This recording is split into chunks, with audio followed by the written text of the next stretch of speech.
Mashina urganmisizda yo mashina ichida bo'lganmisiz? Mashina o'tirgan joyda urgan. Ha. Oyog'imni uzib olgan.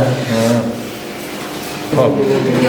Bemorimiz 9 oy oldin yo'l transport hodisasi orqasida 10 boldir suyagi quyumi ustidan ochiq maydalanib kelgan.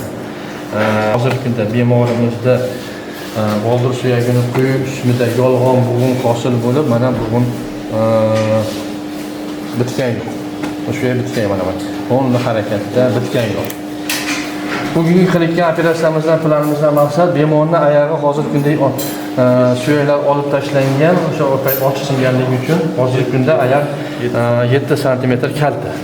Bizning bugungi kunda plan operatsiyamiz ham bemorning shu 7 sm kaltaligini tiklab, ham oyoqni mana yolg'on bo'lganda bitirish. 7 sm bu uzaytirish hamda nimani yolg'on bo'g'inda ochmasdan apparat elizari bilan qisish, ochish, qishish mana muolajani bajarib shu yerda bitirish. Hozir biz apparat elizari qo'yamiz mana. Keyin qolgan narsalarni yana etap bilan apparat elizari qo'ygandan keyin ko'rsatamiz.